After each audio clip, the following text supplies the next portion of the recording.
जी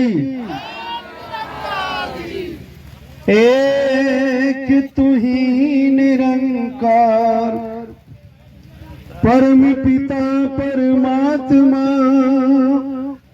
कण कण तेरा वास कर्म करावन हार तू सब कुछ तेरे पास अंग संग तुझको देख के अवतार करे अरदास तो राजा धीराज है मैं दासन का दास। रमन जी अपने दरवाजे पर संतों महापुरुषों को बुला करके और ये जो क्षमा बनाया है बहुत प्यारा है। साथ संगत जी दास हृदय से आप सभी ब्रह्मज्ञानी संतों महापुरुषों का हार्दिक अभिनंदन स्वागत करता है।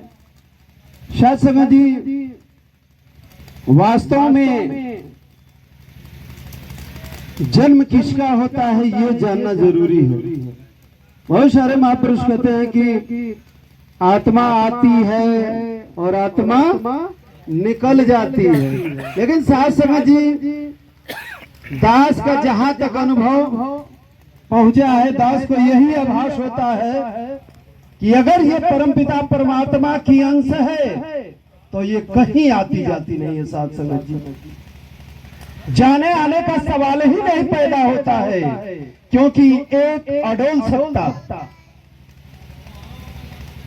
जब सदगुरु बाबा जी ने इस ब्रह्म ज्ञान को हमें दिया होगा तो उन्होंने इशारा किया होगा तलियों का।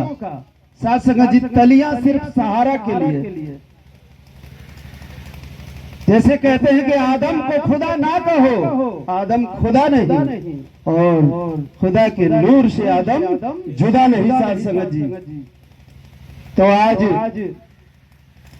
खुशहाली का मौसम है। दास तो यही सोच रहा था कि शुरुआत से ही संगत में रंगत आ जाए, लेकिन साथ संगत जी कुछ ऑपरेटिंग की वजह से, साउंड ऑपरेटिंग की वजह से ये तकलीफें थोड़ी देर हुई, लेकिन कोई बात नहीं। सदगुरु माता जी ने ऐसी रहमत लुटाई है कि अभी सबके चेहरे पे नूर छाया है। साथ संगत जी और ये नूरानी चेहरा अगर आज दिख रहा है तो हुजूर बाबा जी की देन है। हमारे निरंकारी मिशन के जितने भी सदगुरु हुए अपनी जान देकर, प्राणों की आहुति देकर साथ संगत जी इस मिशन को अस्थायी कायम किया है उन्होंने। एहसान है,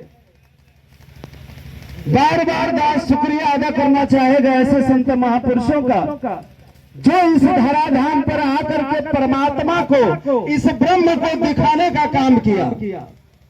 क्योंकि साथ संगत जी कहते हैं कि जब तक इस घट में प्राण है तब तक परमात्मा को आप याद करते रहिए। ऐसे ही साथ संगत जी तुलसीदास जी ने भी एक चौपाई रामायण में लिखी कि अब प्रभु कृपा करहु एहि भांति सब तज भजन करहु दिन राति। साथ संगत जी पॉइंट की बात यह है कि हम जन्म लेने से पहले जब हम माँ के उदर में होते हैं तो उस समय ये जीवात्मा अपने पति परम पिता परमात्मा से वादा करके आती है कि हे प्रभु इस जो अंधकार दुनिया है जिसमें मैं कुछ देख नहीं पा रहा हूँ, कुछ एहसास नहीं कर पा रहा हूँ, कुछ महसूस नहीं हो रहा है, यहाँ मुझे बहुत कष्ट हो रहा है, आप कृपा करो दास को बाहर निकालने का प्रयास कीजिए।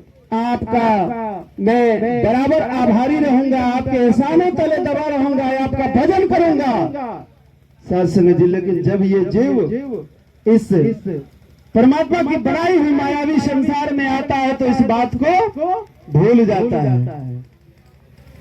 साथ संगत जी तो आज याद दिलाने के लिए सत्य सम्राट सदगुरु माता सुदीक्षा जी महाराज गली गली देश प्रांतों में जा करके, अभी आप लोगों ने देखा होगा हाल ही में कार्यक्रम लगा हुआ था बनारस आजमगढ़ पटना, माता जी जो है एक मिनट चैन से नहीं बैठती। संतों को ज्ञान से भरपूर करने के लिए, आशीर्वाद देने के लिए, खुशहाली देने के लिए माता जी दिन रात एक करके रखी है।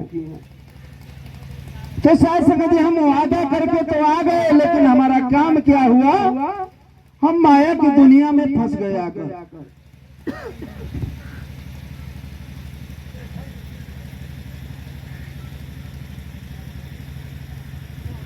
साथ संगत जी इसमें दोष जीव का नहीं होता, क्योंकि परमात्मा ने दुनिया ही ऐसी बनाई है कि इसमें कोई भी जीव आएगा तो फंस जाएगा। लेकिन साथ संगत जी सदगुरु जो होता है, कहते हैं कि तीर्थ किए एक फल, तीर्थ किए एक फल, संत मिले फल चार, और सदगुरु मिले अनंत फल, कहे कबीर विचार। सदगुरु बाबा जी कहते हैं कि जब हमारे जीवन में संत आता है तो सदगुरु से मिलाने का काम करता है। दास बार बार आप लोगों का धन्यवाद देता है, सिर्फ इसलिए कि आपने कृपा करके और दास को भी इस मिशन से जोड़ लिए। नहीं तो क्या पता था, तेरी बंदगी से पहले बुझा हुआ चिराग था, तेरी रोशनी से पहले। तो शासन जी समझना यही है कि जिस काम के लिए आए थे वो काम हम कर ले। ब्रह्म ज्ञान प्राप्त हो गया, तलियों के बीच हमने परमात्मा को देख लिया, तो ये परमात्मा कहीं आने जाने वाला हमारे जन्म से पहले था, साथ है और हमारे इस शरीर के मिट जाने के बाद भी रहेगा। तो इसको हम हाजिर और नाजिर कहते हैं। हाजिर माने सामने, नाजिर माने नजर के सामने है, मौजूद है। खुदा का मतलब होता है खुद, जो खुद बना हो, कोई बनाया नहीं उसे। आज हम अपने हाथों से जो देवता देवी का फोटो, कैलेंडर, मूर्तियां बना रहे हैं, उसको बड़े ही प्यार से हम लोग शीश झुकाते हैं। लेकिन शासन जी सदगुरु बाबा जी ने कहा कि अगर उसको शीश झुका रहे हो तो पहले जान लो कि वो है कौन। किसी भी चीज के बारे में जब तक आपको एक्सपीरियंस नॉलेज नहीं होता, वो मिथ्या बेकार है, किसी काम का नहीं है। शासन आज देख रहे हैं पूरे संसार में भक्ति हो रही है, 1 2 3 4 माता जी की। कौन माता जी? महापुरुष बताया कि या देवी सर्वभूतेषु शक्ति रूपेण संस्थिता, नमस्तस्यै नमस्तस्यै नमस्तस्यै नमो नमः। चौपाई तो ये कहते हैं कि उस माँ को प्रणाम करो जिसके द्वारा ये शरीर जन्मा है। दास आपको वही ध्यान दिलाना चाहेगा कि शरीर का जन्म होता है सत्संग जी, आत्मा का जन्म नहीं होता। ये तो परमात्मा की अंश है, हम अपने शरीर में उसका अंश लिए बैठे हैं, क्योंकि खुदा हमें खुद बनाता है और खुद ही बैठ जाता है। अभी महात्मा हरि जी, ये महापुरुष जन्म से नेत्रहीन है, लेकिन ईश्वर ने इनको पूरा ज्ञान देकर के भेजा है। साक्षात सरस्वती इनके साथ में चलती हैं। 2010 की पैदाइश है इनकी। शरीर का इनका जो जन्म है वो 2010 का है। सत्संग जी आप लोग जोड़ लीजिए कितने वर्ष का बच्चा हुआ। और आज आप जी के सामने भजन से आशीर्वाद प्राप्त किया, तो जिस काम के लिए आए थे वो काम कर लीजिए, क्योंकि हमारा समय इंतजार नहीं करेगा। कहते हैं कि समय गया फिर हाथ न आए, अंत समय पछताएगा। और यम का जब संदेशा आए तो नैनो नीर बहाएगा। सत्संग जी जो मुख्य कार्य है उसको कर लिया जाए तो बेहतर है। और सत्संग जी जैसा कि आप सभी जानते हैं, हम हीरामन जी के दरवाजे पर आज उपस्थित हुए हैं खुशियां लुटाने के लिए, आशीर्वाद देने के लिए। तो आशीर्वाद का पात्र जो है उसको आशीर्वाद मिलेगा। जो भी शिशु इस धराधाम पे उपस्थित हुआ है, तो सदगुरु माता जी से यही हम बार बार अरदास करेंगे कि माता जी कृपा करो। हे निरंकार दातार परमपिता परमात्मा सदगुरु माता सुदीक्षा जी, आप ऐसी रहमत बख्शो कि वो बच्चा जुग जुग जिए, उसे कोई रोग न सताए, किसी प्रकार की कोई भी परेशानियां उसके ऊपर न आए। यही आशीर्वाद देते हुए, और दास आप जी के सामने बच्चा है, क्योंकि आपने सिखाया है, आपकी बताई हुई बातों पर दास चलने का प्रयास कर रहा है। क्योंकि अगर आपके वचन को सुनना जिस दिन हम बंद कर देंगे, उसी दिन से हमारा जीवन कोई जीवन नहीं रह जाएगा। सत्संग जी क्योंकि कहते हैं संत महापुरुष कि संत न होते जगत में तो जल मरता, संसार।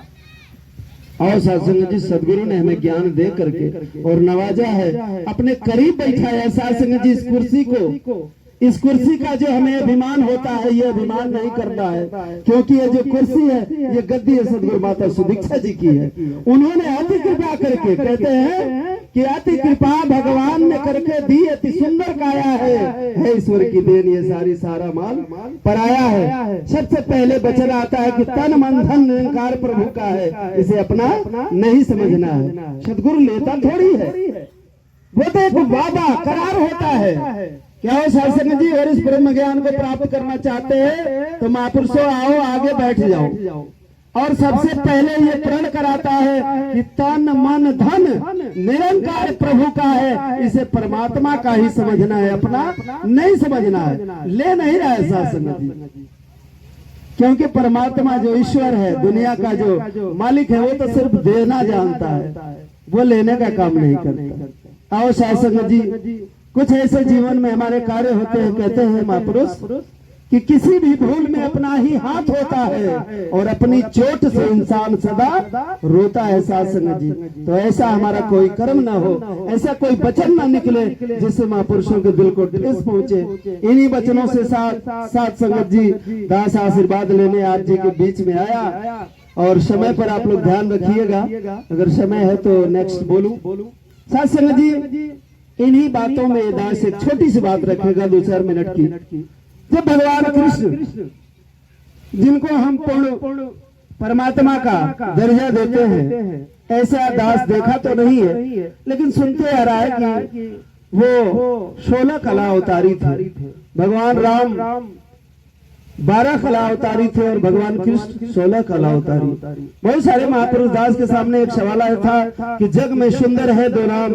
चितबड़ा गांव ब्रांच में जब दास पहुंचा और जब वहीं वहां से दास उतर करके और संगत में बैठने का प्रयास किया, महात्मा हरिभजन जी के जो मझले भाई हैं, उनका नाम महात्मा लक्ष्मण जी है, उन्होंने एक ही बात बोली कि जग में सुंदर है दो नाम, चाहे कृष्ण कहो या। दास के मुख से तुरंत जो है रिपीट जवाब आया कि क्या आपका नाम सुंदर नहीं, मेरा नाम सुंदर नहीं, ये जितने भी संत महापुरुष आए हैं क्या ये सुंदर नहीं है? सत्संग जी हुजूर हंसने लगे, कहे कि मालिक दास आपको पहली बार देख रहा है, आप पहले से दास को जान गए और हम आपको कई महापुरुषों के सहारे से जान पाए और आप जी बड़ी कृपा की है कि आप डायरेक्ट दास को पहचान गए। तो दास ने यही कहा कि बोलना बड़ी बात नहीं है, बोलने का तो हम कुछ भी बोल लेते हैं सत्संग जी। एक से एक किताबों में लिखा हुआ है वचन, जिसको बोल करके हम यहाँ वाहवाही ले लेते हैं, शाबाशी ले लेते हैं सदगुरु का। लेकिन सत्संग जी अगर हमारे अंतःकरण से कोई कर्म ना होता हो, सत्कर्म चल रहा है, सत्य का मार्ग सदगुरु ने बताया है, सत्य के मार्ग पर चल करके सत्य वचन बोल करके और अपना जीवन यापन करना है, गृहस्थी में रहना है। तो सदगुरु जब हमें ज्ञान दिया तो 5 प्रण करवाया और उन प्रण के आधार पर 3 कर्म भी बताया। ऐसे ही ज्ञान नहीं दिया है सत्संग जी। हम कोई भी वस्तु लेने जाते हैं शहर में दुकान पर तो उसका हमें मोल देना होता है। तो और सत्संग जी दास इधर उधर की बात न करते हुए सीधे आपसे यही बताना चाहेगा कि ये जो परमात्मा हम देख रहे हैं आंखों से अपने, क्योंकि एक गुरु का दिया हुआ नजर है ये, इस नजर से तो हम पहले भी देखते थे, क्यों नहीं दिखाई देता था, सिर्फ पढ़ते आ रहे थे। तो आज अगर गुरु की कृपा हुई है तब जाकर के वो नजर मिली है और इन्हीं नजरों से इनको हाजिर नाजिर आसपास देख रहे हैं हम लोग। तो इनका हमेशा शुक्रिया अदा करते रहना है।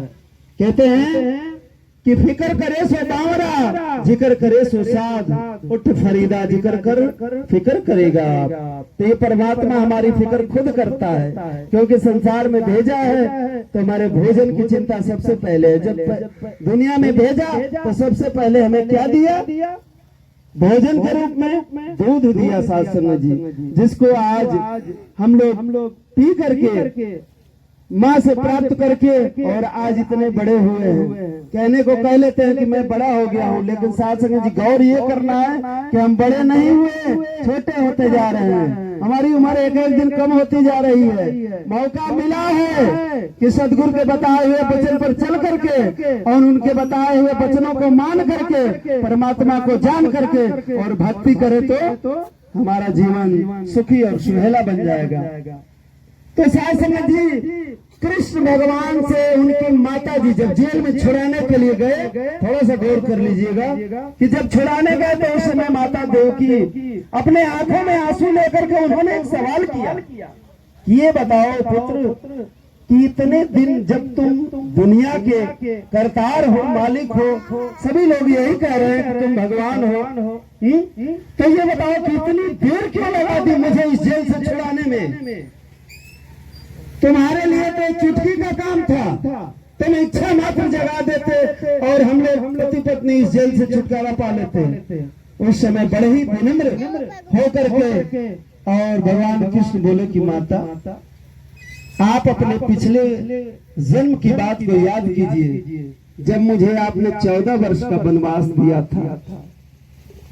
साथ संगत जी रोंग के खड़े हो जाते हैं ऐसे वचन बोलने में। दास को आंखों से आंसू छलक जाता है, क्योंकि साथ संगत जी माँ जो होती है माँ होती है। पुत्र कपूत हो सकता है लेकिन माता कुमाता नहीं हो सकती। साथ संगत जी माता का जब उन्होंने वचन सुना, कहा कि माँ ये कर्म भूमि है, यहाँ जो जैसा करता है वैसा फल भोगना पड़ता है। बड़े भाग्यमान स्तन पावा सुरदुर्लभ सतग्रंथ गावा, ईश्वरंश जीव अविनाशी चेतन अमल सहज सुख राशि। जो इस कहते हैं कि साधन धाम मोक्ष कर द्वारा पाए न जे परलोक सवारा, जो इस साधन को पा करके और परमात्मा की पहचान नहीं किया, उसका गुणगान नहीं किया, उसका भजन नहीं गाया, उसका जीवन व्यर्थ है। साथ संगत जी उस समय विनम्र होकर के माता से यही वचन बोले कि माँ तूने जो मेरे लिए 14 वर्ष का वनवास दिया था उसी की सजा मिल रही है, इसमें मेरा कोई कसूर नहीं। मैं तो बार बार चाहता था कि मैं अपनी माँ को जेल से छुड़ा लूं, लेकिन नियति को मंजूर नहीं था, क्योंकि समय मालिक है। साथ संगत जी इस पूरे ब्रह्मांड को जो आप देख रहे हैं निचर्म चक्षु से, इसका मालिक कौन है? समय। क्योंकि समय के रहते, इसीलिए महापुरुष बताते हैं कि समय के रहते हर काम करना। अगर आप समय से जाएंगे प्लेटफॉर्म पे तो आपको ट्रेन मिलेगी, अगर आप समय से चूक जाएंगे ट्रेन निकल जाएगी। तो साथ संगत जी जो आज सुनहरा मौका मिला हुआ है, इस मौका को हम जाने ना दें। कहते हैं महापुरुष, बहुत सारे महापुरुष बताते थे दास को कि ये जो जिंदगी मिली है 4 दिन की और फिर अंधेरी रात है। लेकिन दास को ऐसा ख्याल आया, आप ही संत महापुरुष बताए कि साथ संगत जी इस जीवन का क्या भरोसा है, बुलबुला है पानी का, कब फूट जाए कोई नहीं जानता। तो समय के रहते जो अगर हम भक्ति कर लेते हैं तो ये प्रवान कर लेता है। हम गीत बहुत गाते हैं यहाँ से खड़े होकर के। अभी साथ संगत जी ईशुपुर ब्रांच में हुजूर वाराणसी जोन से चल करके ज्ञान प्रचारक महात्मा सिद्धार्थ शंकर सिंह जी आए थे। वहाँ पे साथ संगत जी दास अपने लिए कोई नंबर नहीं लिया स्टेज पर बोलने का, और हरि जी के लिए प्रयास किया कि हरि जी को 2 मिनट का चांस दे दिया जाए। तो दास जाकर के किसी से रिक्वेस्ट नहीं किया, सिर्फ माता जी से विनती कर रहा था कि मालिक कृपा करो कि आप हमारे हरि जी को, क्योंकि कहते हैं कि जिसके सर पे हाथ हरि का उसका क्या संसार करे, चाहे मारे चाहे बचाए, जो चाहे निरंकार कहे। साथ संगत जी जब समय समाप्त होने वाला था और मंगलाचरण के लिए आदेश हो गया था संचालक महात्मा के मुख द्वारा, तो उस समय हुजूर ने स्टेज से कहा कि जो बच्चा बैठा हुआ है हरि, उसको 2 मिनट का चांस दे दिया जाए। साथ संगत जी ऐसी माता जी ने कृपा की उस 2 मिनट के अंदर, और छोटे महात्मा ने, नन्हे बच्चे ने ऐसा कमाल दिखाया कि गुरु के ज्ञानवा कमाल के लेगा। तो आओ साथ संगत जी हम जो भी वचन बोले इस पर आधारित होकर के बोले, तो हमारे वचन जो है मिथ्या नहीं होंगे। और साथ संगत जी ऐसा कर्म बन जाए हुजूर बाबा जी से, सदगुरु माता जी से, निरंकार दातार परमपिता परमात्मा से यही दास बार बार विनती करेगा कि जो भी परिवार यहाँ पर उपस्थित है और जो परिवार नहीं उपस्थित है, सबके लिए दास माता जी से विनती करेगा। निरंकार से भी हमेशा जो है, जो कहते हैं कि श्वास श्वास में सुमरन तेरा, तो हुजूर की ऐसी रहमत है दास के ऊपर कि श्वासों में ही सुमरन चलता रहता है, क्योंकि सुमरन करने आता नहीं। आप जी ने सिखाया है कि श्वास श्वास में सुमरन तभी होगा जब इसका आप हमेशा एहसास बना के रखेंगे। ऐसा ही बचन लक्ष्मण जी से बात हुई थी चितबड़ा गांव ब्रांच पे कि हुजूर आप कहते हैं कि श्वास श्वास में सुमरन कैसे होता है, तो इसके बारे में आप कुछ जानते हैं तो बताइए। मैंने कहा कि मैं तो नहीं जानता हूं, आप जानते हैं तो बता दीजिए। तो श्वास श्वास में सुमरन का यही आभास हो रहा था कि अगर इसको हम एनी टाइम देख रहे हैं, इसको महसूस कर रहे हैं तो हमारा सुमरन है, अन्यथा सुमरन नहीं हो रहा है। तो सेवा, सुमरन, सत्संग, ये तीनों जो है कर्म हमारे जीवन में होना चाहिए, वो भी समर्पण भाव से। जब हम इसके ऊपर समर्पित हो जाते हैं तो सारी समस्याएं दूर कर देता है। क्यों चिंता करता है तू, मैं तो तेरे साथ हूँ। तो और शासन जब समय इजाजत नहीं दे रहा है, आप संतों महापुरुषों को बहुत सारे काम होते हैं, गृहस्थ में जीवन गुजारना है, तो माता जी कृपा करें अगर दास के बोलने में कोई त्रुटि हुई हो, कोई शब्द अगर ऐसा अनुचित हो जो आप जी को ठेस पहुंचाता हो, तो दास को नादान बच्चा समझ करके क्षमा कीजिएगा। साथ संगत जी प्रेम से कहिए जी